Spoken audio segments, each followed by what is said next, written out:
The wait कि wait क्या होता है और अपेरेंट स्पेशल वेट क्या होता है। ठीक है, अपेरेंट वेट की बात करते हैं क्या होता है। तो कुछ चीजें पहले एज्यूम कुछ लेट करके चलते हैं, एक एग्जांपल ले लेते हैं।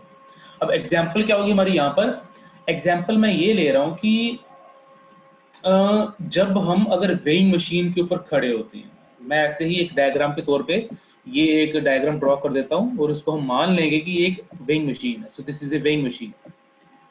ठीक है, ये एक वेइंग मशीन है और इसके ऊपर कोई खड़ा है।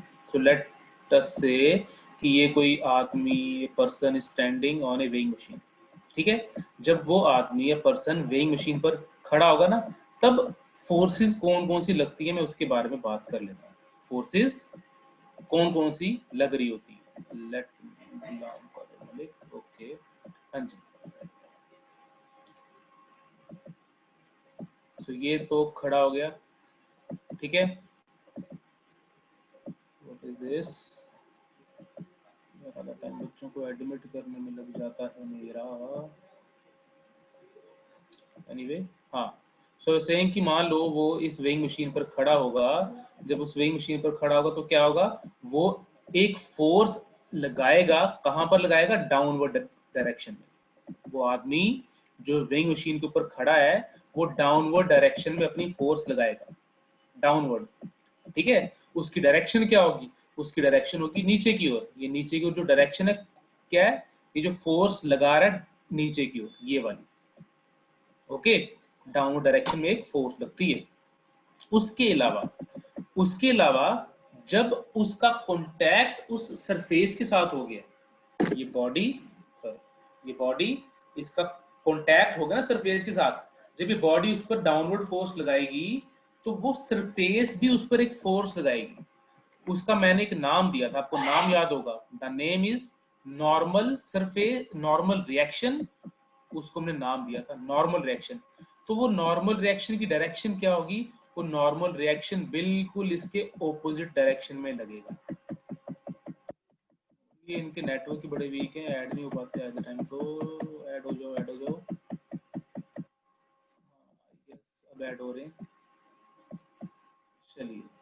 हाँ, सो मैं बात कर रहा था कि उस पर एक अपवर्ड डायरेक्शन में फोर्स लगेगी और वो अपवर्ड डायरेक्शन में फोर्स एक नॉर्मल रिएक्शन होगा बिल्कुल उसके परपेंडिकुलर ऐसे।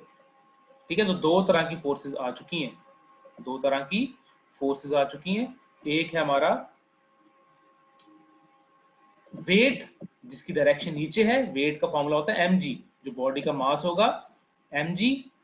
और दूसरा रिएक्शन होगा, रिएक्शन किस पर लग रहा है, रिएक्शन लगेगा उस आदमी पर जो वेइंग मशीन पर खड़ा है। तो मैं रिएक्शन को r से डिनोट कर देता हूं, r is the symbol of reaction. ठीक है, अब यहाँ पे सोचने वाली बात क्या है, हमें क्या फील होता है, हमें फील क्या होता है, हमें mg फील होगा या हमें r फील होगा। So answer is जो हम पर फोर्स लगेगी, the force which is acting on us, हमें सिर्फ वही फोर्स फील होगी। और हम पर जो फोर्स लग रही है इट इज आर, तो हमें रिएक्शन फील होता है।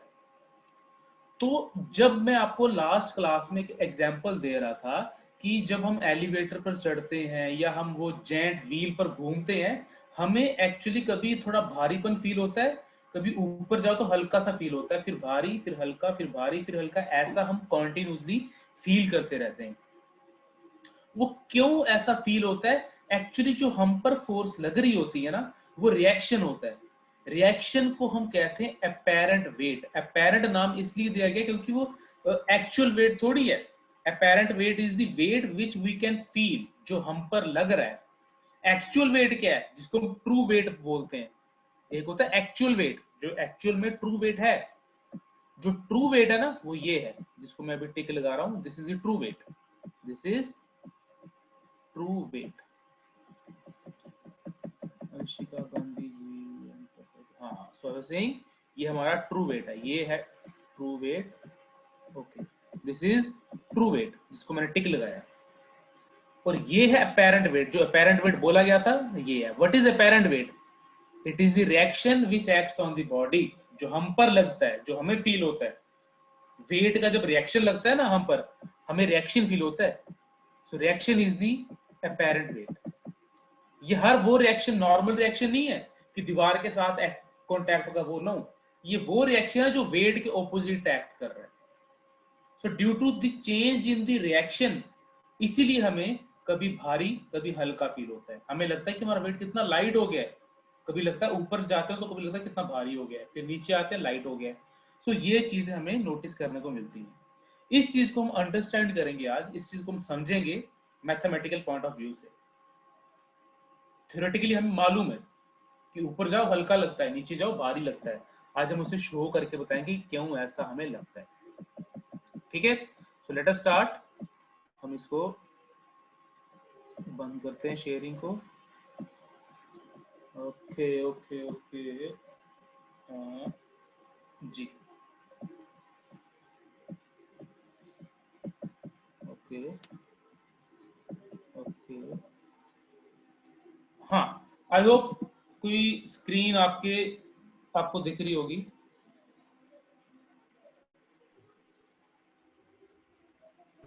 Yes sir. ठीक है, दिख रही होगी आई होप, मैं तो गैस ही कर सकता हूँ।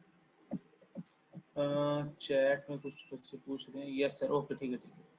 चलिए अब इसको वन बाय वन हम डिस्कस कर लेते हैं कि कैसे चीजें एक्ट करती हैं और क्या क्या होता है। Okay, so I am going to start from here. तो मैंने आपको अभी क्या बताया, मैंने अभी आपको ये बताया था कि हमें जो फील होता है it is our reaction feel होता है, क्योंकि वो हम पर एक्ट करता है। So one by one situations discuss करते हैं कि अब लेट कर लेते हैं हमारे पास एक लिफ्ट है। दिस इज ए लिफ्ट, ये एक लिफ्ट है। ठीक है, उस लिफ्ट में एक आदमी होगा जो वेइंग मशीन पर खड़ा है। वेइंग मशीन पर इसलिए ताकि उसे अपना वेट पता लग सके, उसे क्या फील हो रहा है। जो मशीन हमें देती है ना, वेइंग मशीन, वो हमें रिएक्शन बताती है कि आप पर रिएक्शन कितना लग रहा है।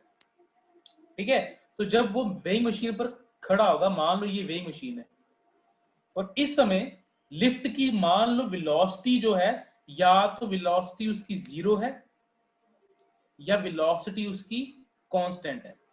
इनमें से कुछ भी हो सकता है।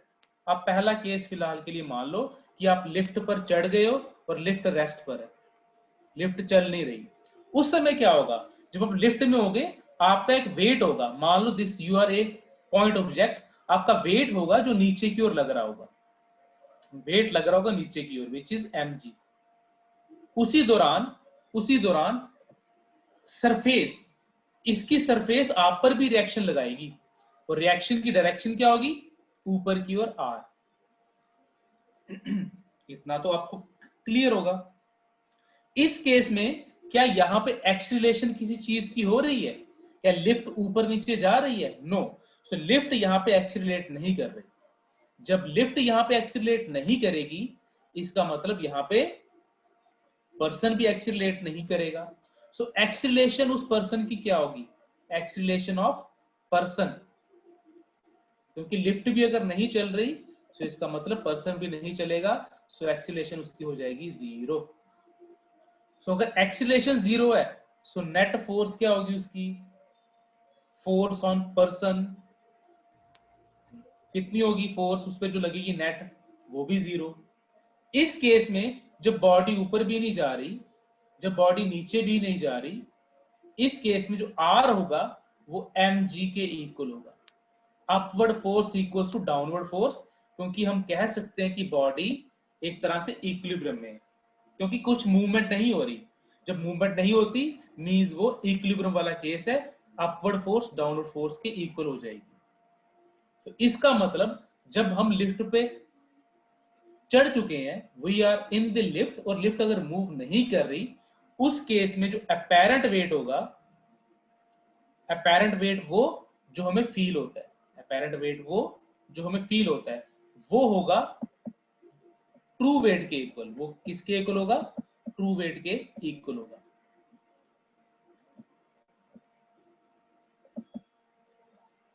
चलिए, it is equal to true weight, true wait.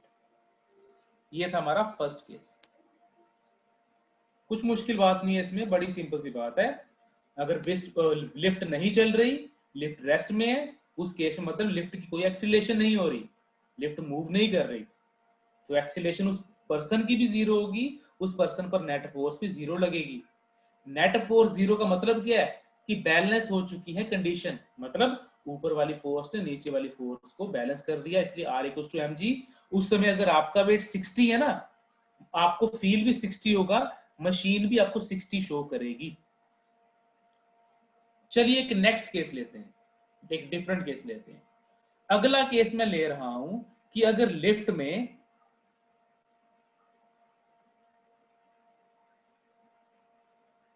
अभी भी वो पर्सन है, ठीक है।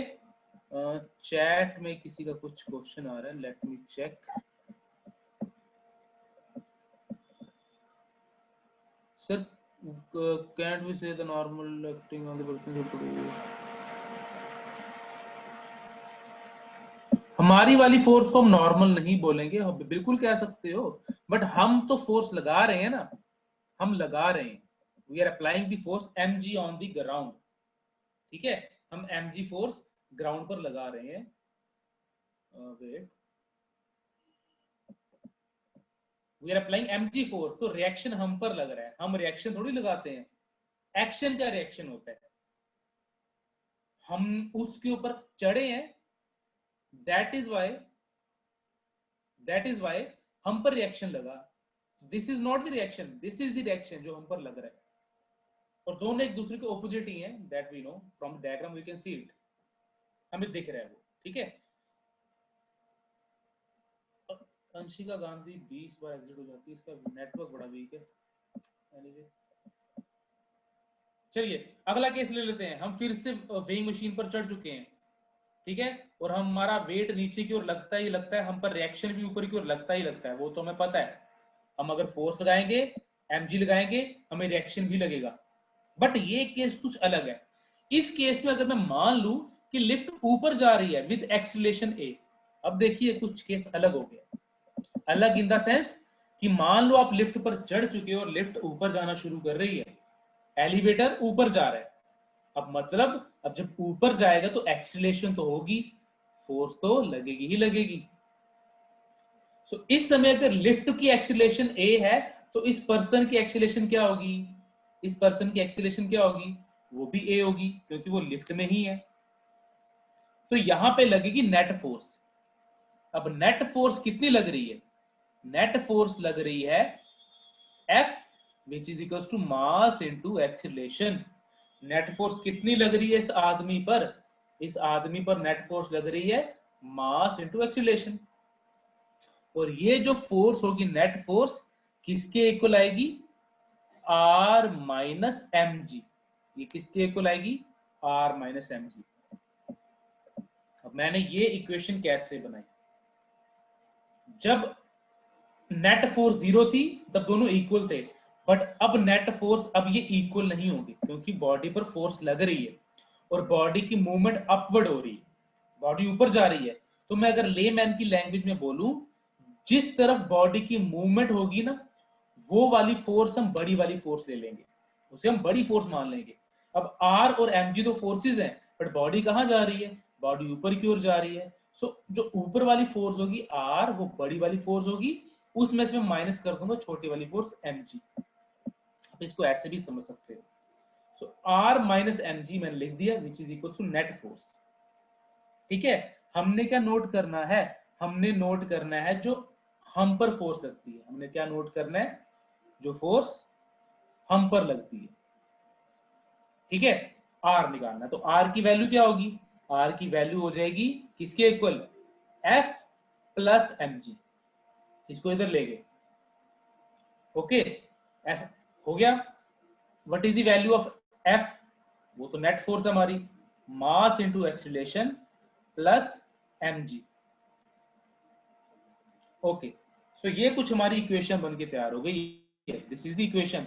अब देखिए इसको हम कैसे इसका रिजल्ट निकालेंगे, इसका कंक्लूजन कैसे निकालेंगे, तो ध्यान से देखना इसका कंक्लूजन क्या होगा। नॉर्मल केसेस में जब हम वी आर स्टैंडिंग, हम खड़े हैं, हमारी फोर्स आर एम जी के इक्वल होती है, बट जब लिफ्ट ऊपर जाती है, एम जी तो नॉर्मल आपका वेट होना चाहिए ना, बट उस एम जी में एम ए ऐड हो रहा है, एम जी में एम ए ऐड हो रहा है, इसका मतलब आपका वेट बढ़ रहा है या डिक्रीज हो रहा है, आपको फील क्या हो रहा है। It is all about feeling. आपको फीलिंग क्या आ रही है? सो आपको जो फीलिंग आएगी कि आपको लगेगा भारीपन लग रहा है, एमजी में कुछ ऐड हो रहा है। सो दैट इज वाई जब लिफ्ट ऊपर जाती है ना, आपको जो फील होगा अपेरेंट वेट वो ज्यादा होगा। तो जो यहाँ पे इस केस में जो रिएक्शन होगा वो जो ट्रू वेट होता है नॉर्मली एमजी, उससे ज्यादा होगा, क्योंकि एमजी में कुछ टर्म ऐड हो रही है, एमजी में कुछ ऐड हो रहा है यहाँ पे। सो इसीलिए हम ये बोलते हैं कि जब लिफ्ट ऊपर जाती है उस केस में अपेरेंट वेट जो होगा, अपेरेंट वेट वो ट्रू वेट से ज्यादा होगा। That you can see it from the equation. Equation से आपको दिख गया होगा mg में कुछ ऐड हो रहा है, ट्रू वेट में कुछ ऐड हो रहा है, इसका मतलब रिएक्शन बढ़ रहा है, तो हमें जो फील होगा वो बढ़ेगा। सो हमें जो रिएक्शन मिलेगा ना मशीन पर भी, वो भी लगेगा कि मशीन ज्यादा वेट दिखा रही है। तो कभी भी मौका मिले आप स्प्रिंग बैलेंस लेकर, अगर आपके पास कहीं मिलता है आपको, आप लिफ्ट में अगर चढ़ जाते हैं, आप नोटिस करोगे कि लिफ्ट में अगर आप स्प्रिंग बैलेंस लेके चढ़ रहे हो, स्प्रिंग बैलेंस में आपने कोई ऑब्जेक्ट रखा हुआ है, जब लिफ्ट ऊपर जाएगी ना तो वो स्प्रिंग बैलेंस आपको वेट ज्यादा शो करना शुरू कर देगा। इसका मतलब ये थोड़ी कि वेट ज्यादा हो गया, इसका मतलब कि वो फीलिंग जो है, वो जो रिएक्शन है, अपेरेंट वेट जो हमें लगता है कि वो भारी हो गया, आर हमें बढ़ता हुआ दिखेगा। चलिए नेक्स्ट केस ले लेते हैं। नेक्स्ट केस में लूंगा, आई होप ये आपने देख लिया होगा, लिख लिया होगा। नेक्स्ट केस में यहां पे ले रहा हूं, case number 3। This is case number 3। इस केस में मान लेते हैं कि लिफ्ट में वही आदमी है, सेम पर्सन, उसका वेट जो होता है ट्रू वेट mg होता है, उससे जो रिएक्शन मिलता है वो r होता है। बट अब हम लेट कर लेते हैं कि लिफ्ट ना नीचे की ओर जा रही है, लिफ्ट नीचे की ओर जा रही है। ओके, जब लिफ्ट नीचे की ओर जाएगी तो क्या होगा, तब बॉडी पर नेट फोर्स लगेगी, क्योंकि एक्सीलरेशन हो रही है ना, इट मींस फोर्स लग रही है। तो वो फोर्स किसकी इक्वल होगी, वो फोर्स होगी मास इनटू एक्सीलरेशन। चलिए अब इक्वेशन तैयार करते हैं। इक्वेशन, तो फिगर से देखिए इक्वेशन निकालते हैं। इक्वेशन क्या बनेगी, net F, Excuse me, sir. Yes,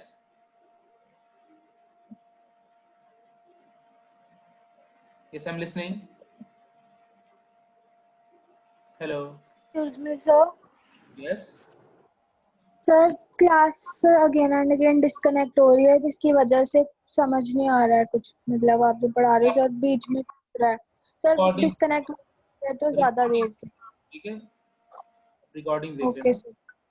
जितना हो पाता ओके उतना कर। सर। ऑप्शन तो कोई हो रहा ही नहीं है ना, ठीक है। तो नेटवर्क में भी आपका थोड़ा वीक हो गया होगा, आजकल अप डाउन होता रहता है, जितना हो पाए उतना समझो। अब इस केस को मैं समझा रहा हूँ, इस पर ध्यान दो, ठीक है।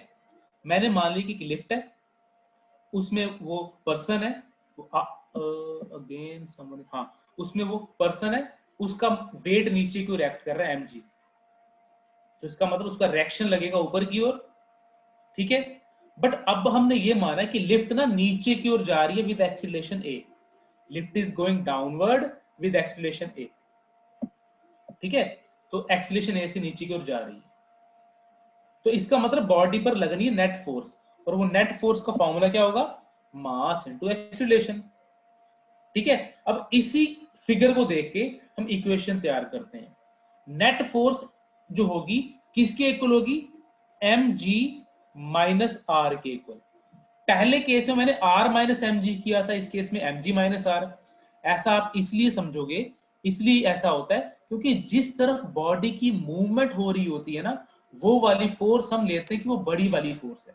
अब बॉडी नीचे जाएगी ना, तो mg की वैल्यू ज्यादा होनी चाहिए माइनस आर, इसलिए मैंने फोर्स की इक्वेशन बनाई है mg माइनस आर। जिस तरफ मूवमेंट है वो फोर्स बड़ी, mg माइनस आर ले लेंगे, ठीक है। सो एम ए की वैल्यू तो पता है, नेट फोर्स होती है mass into acceleration equals to mg minus R. हमें क्या देखना है, हमें देखना है कि हमें फील क्या होगा, हमारा अपेरेंट वेट क्या होगा, हमें इसका पता लगाना है, अपेरेंट वेट के बारे में। सो अपेरेंट वेट देखिए क्या हो जाएगा, R is equals to mg minus A, mg minus A. अब यहां से हम क्या कंक्लूजन निकालेंगे, what will be the conclusion?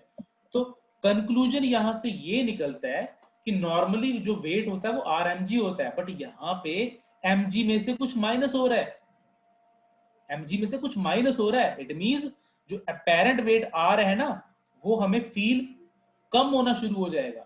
इसलिए जब लिफ्ट नीचे जाती है, नीचे की तरफ जाती है, तो हमें क्या फील होता है, जो अपेरेंट वेट होता है हमें कम कम फील होता है। इट मींस अपेरेंट वेट जो होगा वो स्मॉलर होगा as compare to true weight. अगर हमारा ट्रू वेट 60 होगा ना, हमें 60 फील नहीं होगा, हमें लगेगा कि थोड़ा कम है, हम बड़ा लाइट लाइट फील करने लगते हैं। ये तब होगा जब हम नीचे की ओर जाते हैं लिफ्ट में। या आप वो जेंट व्हील की एग्जांपल लेते थे, तो ऐसा मान सकते हो कि जब हमारा जेंट व्हील नीचे जाता है, आपको पता होगा आपको लाइट फील होता है। क्यों लाइट फील होता है? क्योंकि उस केस में अपेरेंट वेट स्मॉल होता है as compare to true weight. True weight कभी चेंज नहीं होता, वो तो फिक्स रहेगा ना, बिकॉज इट इज ट्रू, वो एक्चुअल वेट है। बट हमें जो फील होता है वो फीलिंग कभी ज्यादा कभी कम वाली आ सकती है, डिपेंडिंग अपॉन द केस कि हम ऊपर जा रहे हैं या नीचे आ रहे हैं। एक लास्ट केस लेते हैं, चलिए एक लास्ट केस ले लेते हैं। ये केस मैं ले रहा हूं कि मान लो कि आप लिफ्ट में थे ना, लिफ्ट किसी रोप से ही जोड़ी होती है ना, ये लिफ्ट है, नॉर्मली तो वही होगा अंदर, weight mg, reaction R, okay, weight mg, reaction is R, weight mg, reaction R है। बट मान लो अचानक से इसकी रोप ना टूट गई है, रोप क्या होगी, टूट गई, ये रोप टूट चुकी। जब रोप टूट जाएगी, अब क्वेश्चन ये आता है कि जब आप नीचे गिरोगे आप कौन सी एक्सीलरेशन से गिरोगे? तो जब नीचे गिरते हो ना, यू फॉल फ्रीली, आप फ्री फॉल करते हो, लिफ्ट भी नीचे गिरना शुरू हो जाएगी, आप भी नीचे गिरोगे with acceleration due to gravity. क्योंकि अब आप पर कोई एक्सटर्नल एक्सीलरेशन, मतलब कोई मशीन एक्सीलरेशन नहीं लगा रही। ऐसे वाले केस में तो मशीन एक्ट करती है ना, रोप लगी होती है, वो ऊपर लेके जाती है, नीचे लेके जाती है। बट मैं कहता हूं कि अगर लिफ्ट गिरना शुरू कर जाए with free fall, acceleration to gravity से, तब क्या होगा? चलिए तब उसकी इक्वेशन तैयार करते हैं। तब जो नेट फोर्स होगी, नेट फोर्स F होती है ना, F इक्वल्स टू, नीचे जा रहा है तो मतलब मैं क्या लूंगा, mg minus R, mg minus R, ठीक है। और नेट फोर्स का फॉर्मूला क्या होता है, what is the formula of net force? Mass into acceleration होता है ना नेट फोर्स का फॉर्मूला, मास इनटू एक्सीलरेशन। तो मास तो आपका मास m होगा, बट एक्सीलरेशन कौन सी है, g, लिख दिया g equals to mg minus R। अब यहां से आपको क्लियरली दिख गया होगा, mg कैंसिल हो जाता है, तो R की वैल्यू 0। इसका मतलब क्या निकल रहा है? इसका मतलब ये है कि अगर मान लो लिफ्ट नीचे गिरना शुरू कर जाए फ्रीली, तो आपको ना अपना वेट फील ही नहीं होगा, आप फ्रीली अंदर लिफ्ट के घूमते रहोगे। इनफैक्ट आपके पैर भी लिफ्ट पर नहीं लगेंगे, because you are falling freely. आपको ऐसा फील होगा कि आपको वेटलेसनेस फील होगी, वेटलेसनेस, आप कुछ फील ही नहीं होगा, आपको आपका वेट फील ही नहीं होगा जब लिफ्ट नीचे गिरना शुरू कर जाएगी। मैं ये पॉइंट फिर से रिपीट कर देता हूं, ठीक है, I will repeat this point again. तो ये पॉइंट ऐसे था कि मान लो हम लिफ्ट के अंदर हैं और लिफ्ट टूट गई है, जब लिफ्ट की रोप टूट जाएगी तो क्या होगा, तब लिफ्ट फ्रीली नीचे फॉल करेगी with acceleration due to gravity. जब लिफ्ट की रोप टूट जाएगी, लिफ्ट नीचे जाएगी with acceleration due to gravity, ठीक है। तब हमने फिर इक्वेशन तैयार की, net force equals to mg, क्योंकि अब बॉडी नीचे जाएगी तो इसको हम mg-r, इक्वेशन बन गई। तो फोर्स का फॉर्मूला होता है मास इनटू एक्सीलरेशन, फोर्स का फॉर्मूला मास इनटू एक्सीलरेशन। तो मास यहाँ पे तो बॉडी का m लिया हुआ है, एक्सीलरेशन g एक्ट कर रही है, तो लिख दिया mg equals to mg minus r, mg cancel, तो r की वैल्यू 0 आ गई। r की वैल्यू 0 का मतलब क्या है कि जो हमें अपेरेंट वेट फील होना था, अपेरेंट वेट r, वो फील ही नहीं होगा। क्यों फील नहीं होगा? क्योंकि हमारे पैर जमीन के साथ लगेंगे ही नहीं, क्योंकि लिफ्ट भी नीचे गिर रही है, हम भी नीचे गिर रहे हैं। तो हम एक्चुअली, अगर मैं इधर डायग्राम रफली सी बनाता हूं ना, कुछ ऐसा हो जाएगा। हम ऐसे ऐसे जमीन, लिफ्ट नीचे गिर रही होगी, हमारे पैर जमीन पर लगेंगे ही नहीं, हमें रिएक्शन भी नहीं फील होगा, हम फ्री फॉल करते रहेंगे। कुछ ऐसा केस हो जाता है। Similarly case if one fall, बिल्कुल बिल्कुल, one falls from the mountain, आप नीचे गिरी जा रहे हो, आप कुछ फील ही नहीं होगा। जो फ्री फॉल करते हैं ना, उनका ऐसे ही होता है, क्योंकि उनके पैर जमीन पर नहीं लगते, क्योंकि वो एक्सीलरेशन ड्यू टू ग्रेविटी से नीचे जाते हैं, इसलिए रिएक्शन उन्हें फील नहीं होता। दिस वाज द केस, कब आपको भारी फील होता है, कब आपको हल्का फील होता है।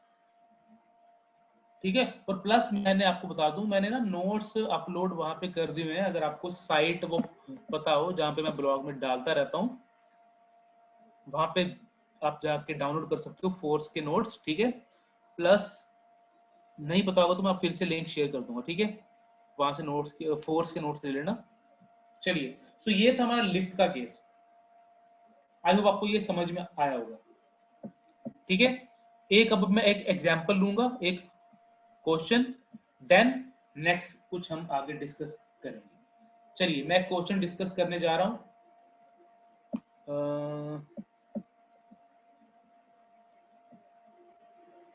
Okay, I will Google classroom में मैं लिंक शेयर कर दूंगा। ठीक है। चलिए, ये लो, अब एक क्वेश्चन है। क्वेश्चन ये आपके लिए, एक a man standing,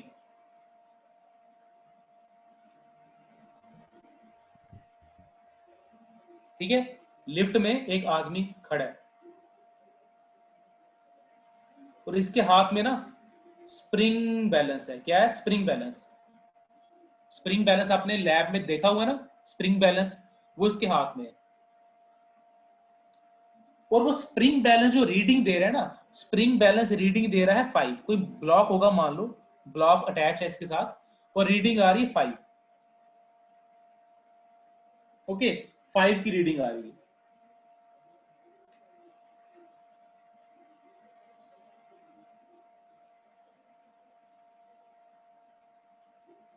hello hello, मेरी आवाज आ रही है ना?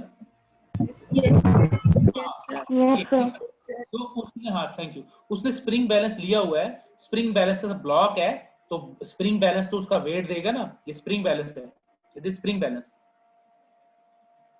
Spring balance. ठीक है, रीडिंग 5 आ रही है इस पर, रीडिंग इज 5। और लिफ्ट नीचे जाना अगर शुरू कर देती है, लिफ्ट कहां जा रही है? नीचे, विद एक्सीलरेशन। कुछ एक्सीलरेशन ले लो, मान लो एक्सीलरेशन इज 3.8। कितनी एक्सीलरेशन है? 3.8 मीटर पर सेकंड स्क्वायर। ये आपकी सिचुएशन है।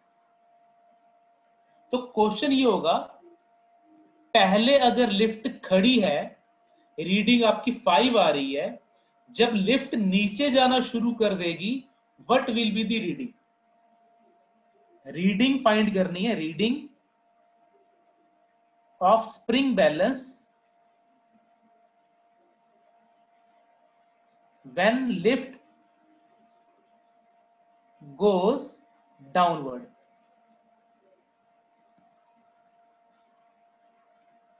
इस एक्सीलरेशन जाती है, ये हमें फाइंड करना है। ठीक है, तो चलिए इसको शुरू करते हैं हम सॉल्व करना। देखिए, एक्सीलरेशन दी हुई कितनी? 3.8 मीटर पर सेकंड स्क्वायर। मास दिया हुआ 5, मास भी दिया है। हमें क्या फाइंड करना है? हमें रीडिंग। सो रीडिंग जो होती है ना, वो एक तरह का रिएक्शन है, क्योंकि वेट डालोगे तभी तो रीडिंग आएगी, वेट का रिएक्शन मिलेगा हमें। सो हमें बेसिकली आर फाइंड करना है, आर। ठीक है, आर हम फाइंड करना चाहते हैं। क्या हमें ट्रू वेट पता है? What is the true weight? Okay, एक बच्चे का आंसर आ चुका है। तो देखते हैं बाकी क्या आता है। चलिए अब मैं इक्वेशन बनानी शुरू करता हूं। I am going to start with equation. Equation कहती है जो नेट फोर्स होती है इक्वल्स टू बड़ी वाली फोर्स माइनस छोटी वाली फोर्स। ये फंडा याद रखना। अगर ये ब्लॉक है, ऐसे मान लूं इधर से भी फोर्स लग रही है, इधर से भी फोर्स लग रही है, ये है 5 की फोर्स, ये है 10 की फोर्स, तो नेट फोर्स कितनी लगती है? नेट फोर्स होगी हमारी 10 माइनस 5, बड़ी वाली में से छोटी वाली माइनस कर दोगे, ऐसे ही होता है ना, 5 आंसर आएगा। इन द सेम वे अब इस ब्लॉक पर नेट फोर्स लगनी F, किसके इक्वल होगी? बड़ी वाली फोर्स माइनस छोटी वाली फोर्स। अब कौन सी फोर्सेस लग रही हैं इस पर? तो एक है ब्लॉक पर जो लग रहा है वेट, नीचे की ओर mg, दूसरा उसका रिएक्शन R, यही तो लगेगा ना, क्या कोई और फोर्स लगनी है? यही लगेगी फोर्स इस पर। चलो ठीक है, तो कैसे लिखेंगे इसे? mg, mg क्यों लिखा? क्योंकि इन द एंड तो वो मूवमेंट लिफ्ट की नीचे की ओर हो रही है ना, ठीक है, माइनस रिएक्शन R। ओके, तो R तो फाइंड करना है, R इधर आएगा, mg माइनस F हो जाएगा। mg फोर्स का फॉर्मूला होता है मास इनटू एक्सीलरेशन। एक्सीलरेशन दी गई थी हमें कितनी? a लिख देते हैं फिलहाल, 3.8 है जो, m equals to g minus A, value put कर दें, what will be the value?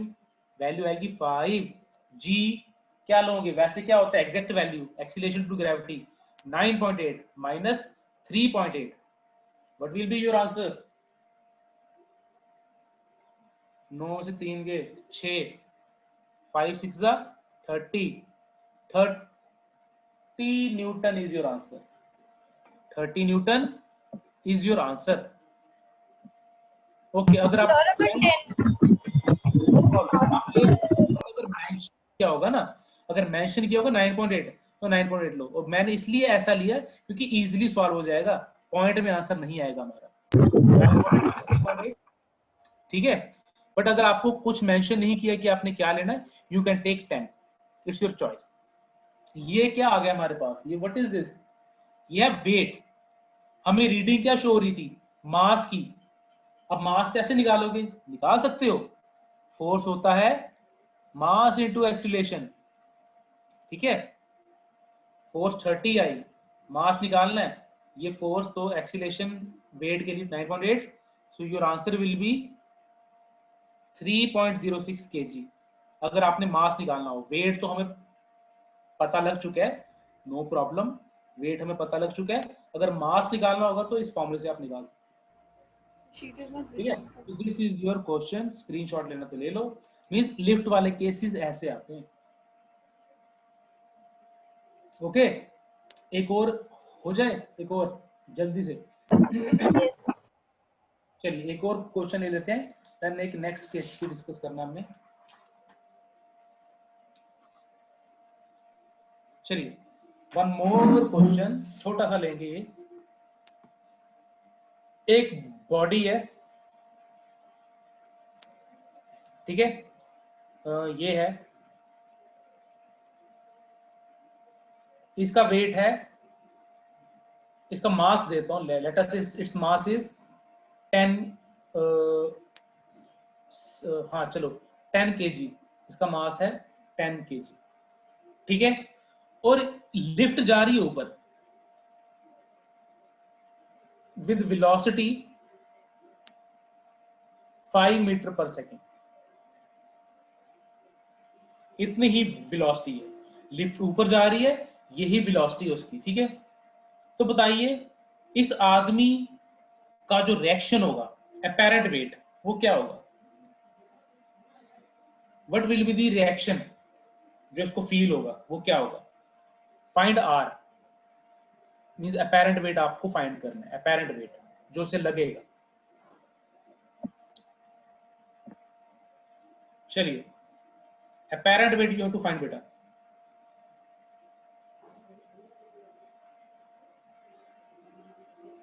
Waiting for your answers.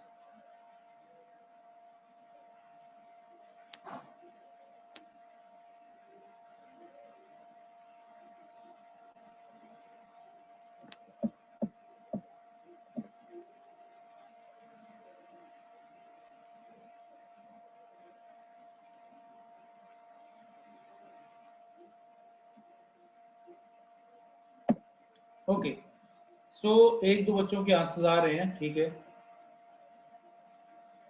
चलिए इस केस में आर जो होगा, let me check one more, 100 140 होगा। ओके ओके ओके, चलिए so let me check, let मी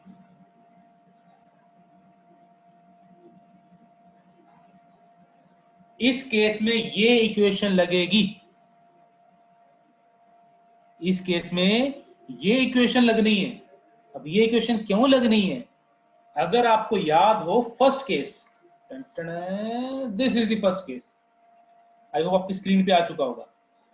first case था कि अगर लिफ्ट या तो रुकी हुई है और या अगर लिफ्ट की वेलोसिटी कांस्टेंट है, मैंने वेलोसिटी क्या दी थी 5 है, मैंने बोला वो चेंज हो रही है, नो, मैंने बोला लिफ्ट 5 से ऊपर जा रही है बस, तो क्या एक्सीलरेशन होगी यहां पर? नेट एक्सीलरेशन नहीं होगी, नेट फोर्स भी नहीं होगी। इस केस में आर एम जी के ही इक्वल होगा। तो ये केस याद रखोगे, अगर वेलोसिटी लिफ्ट की 0 है, लिफ्ट ऊपर नीचे नहीं जा रही, अगर जा रही है तो अगर कांस्टेंट वेलोसिटी से जा रही है, उस केस में जो हमारा एक्चुअल वेट होगा ना, ट्रू वेट अपैरेंट वेट के इक्वल ही होगा। तो अब अगर इस क्वेश्चन में हमें आर फाइंड करना था, तो वो m मास इंटू एक्सीलरेशन, अगर आपने अप्रोक्सीमेटली 10 लेनी है तो 10 ले लो, 100 न्यूटन होगा। कुछ चमका दिमाग में? ठीक है, तो छोटी छोटी बातें होती है, ध्यान रखना होता है, क्योंकि यहाँ पे मैंने बोला वेलोसिटी इतनी है, there is no change in velocity, ठीक है। तो वेलोसिटी में चेंज नहीं आएगा, इट मींस एक्सीलरेशन थोड़ी ना होगी।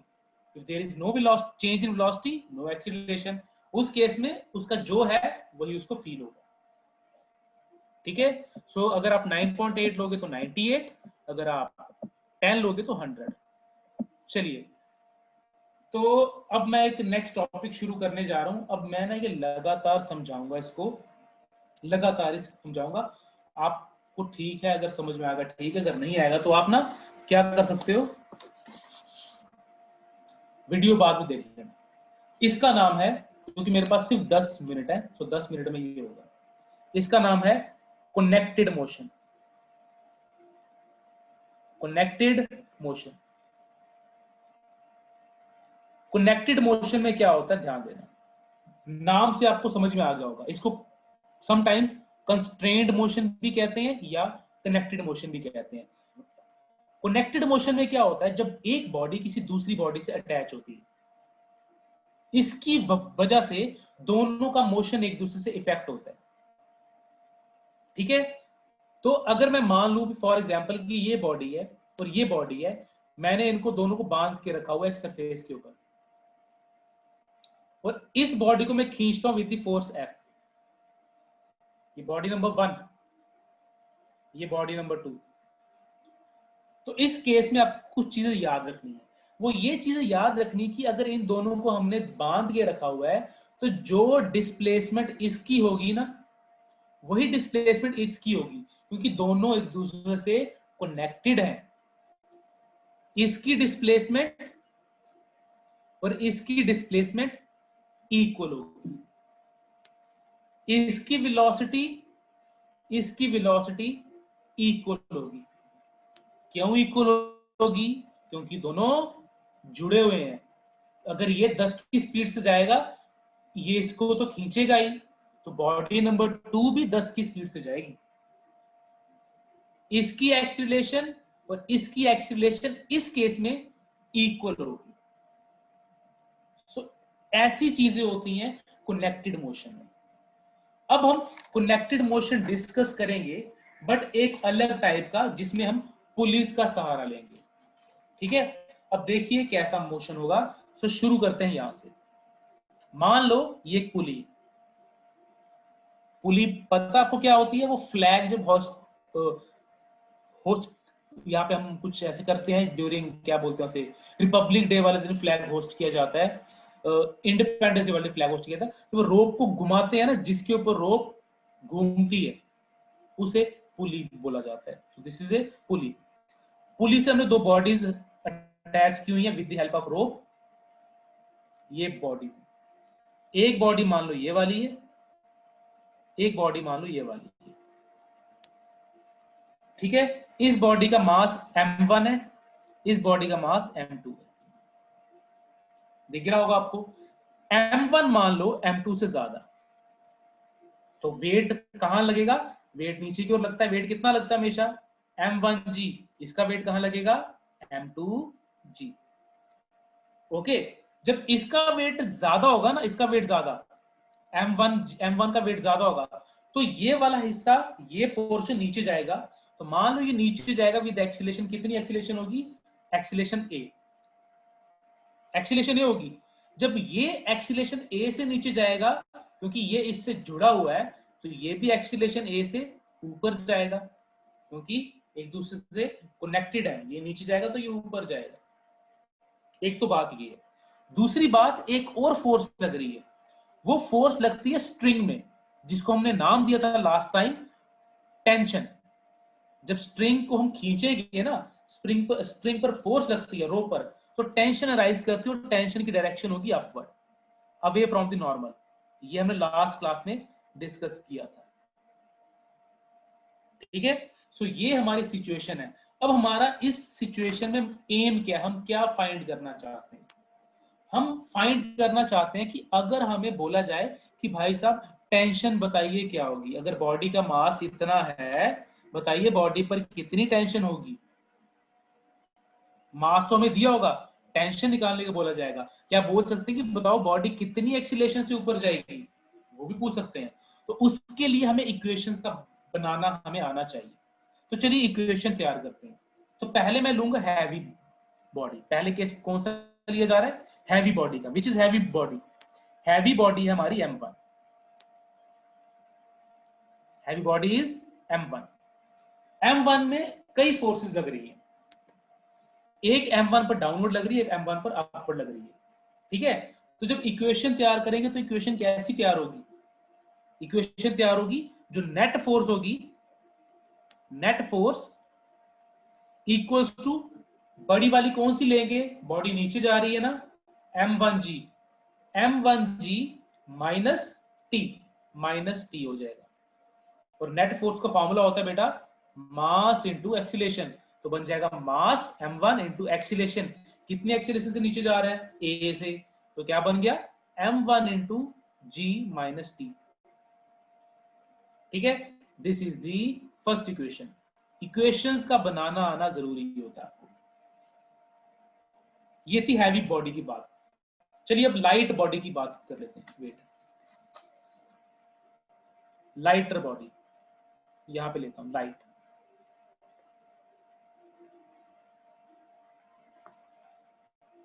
लाइटर बॉडी कौन सी है, वो है m2, ठीक है। अब देखिए ध्यान से देखिए, इस पर ध्यान दीजिए, m2 ऊपर जा रही है, तो जो नेट फोर्स होगी क्या होगी, नेट फोर्स इक्वल्स टू, ऊपर वाली कौन सी फोर्स लग रही है इस पर, टी लग रही है ऊपर की तरफ, माइनस नीचे कौन सी m2g। सो देखिए ये बन गई हमारी इक्वेशन। और नेट फोर्स का formula m2a equals to t minus m2g। ये बन गई हमारी सेकेंड इक्वेशन।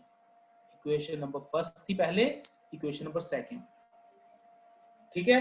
अब हमने कैलकुलेट करनी है एक्सीलरेशन, ठीक है। एक्सीलरेशन कैलकुलेट करने के लिए हमने ना इन इक्वेशंस को सॉल्व करना है, इक्वेशन नंबर 1 और 2 को सॉल्व करना है। मैं ना अब यहाँ पे शॉर्टकट अपनाने लगा हूं। मैं आपको सजेस्ट करूंगा कि आपने वो घर में मैथमेटिकली सॉल्व करके देखना है कि आता है कि नहीं। एक्सीलरेशन फाइंड करने के लिए आप क्या करोगे, ऐड कर दोगे, ऐड 1 एंड 2। जब आप 1 और 2 को ऐड करते हो ना, तो आपके पास जो इक्वेशंस बनती हैं उसे सॉल्व करने के बाद आपकी एक्सीलरेशन आनी चाहिए m1 minus m2 into g divided by m1 plus m2। ये बेटा मैंने शॉर्टकट मारा है, मैंने इनको ऐड करके सॉल्व करके सीधा लिख दिया, बट आपको एक्चुअल में ऐड करके ये इक्वेशन बनानी, देखोगे कि बनती है कि नहीं। नहीं बनेगी तो मेरे को बताना, मैं आपको बता दूंगा, बट ये बनेगी, इजीली बन जाएगी, ठीक है। और अगर आपको टेंशन फाइंड करनी है, टेंशन टी, उसके लिए आप क्या करोगे, आप डिवाइड कर दोगे 1/2, डिवाइड 1/2। ये सारा मैथमेटिक्स का खेल है और कुछ नहीं है। जब आप डिवाइड करोगे और सॉल्व करोगे, आपकी टेंशन की वैल्यू आएगी 2m1m2 upon m1 plus m2 into g। This will be your equation. अब देखिए इससे क्या हमें मिल जाता है। देखिए अगर हमें कभी भी किसी बॉडी की एक्सीलरेशन निकालनी है, हमें कुछ फाइंड करने की जरूरत नहीं है। हमें अगर बॉडी का मास पता है, we can easily find the acceleration. Tension निकालनी है, अगर बॉडी का मास पता है, we can easily find the tension. So ये होते हैं केसेस हमारे कनेक्टेड मोशन के। उस केस में आपको डायग्राम बनानी पड़ती है, डायग्राम को एनालाइज करना पड़ता है और इक्वेशंस तैयार करके, आपको इक्वेशंस को सॉल्व करके जो चीज बोलेगी या फाइंड करने को फाइंड करनी होती है। So this is your topic of connected motion. ठीक है, तो आप जिसको थोड़ा फास्ट फास्ट लगा, you can see the video, आप वीडियो में देख लेना और इसको चेक कर लेना। ठीक है, तो आज की क्लास में यहीं पे स्टॉप कर दूंगा after taking attendance.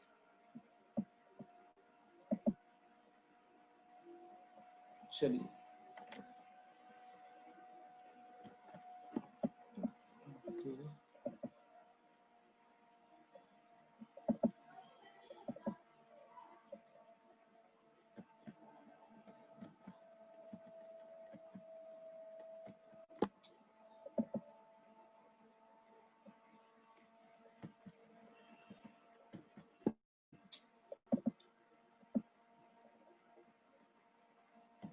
okay, attendance is over, now you can leave.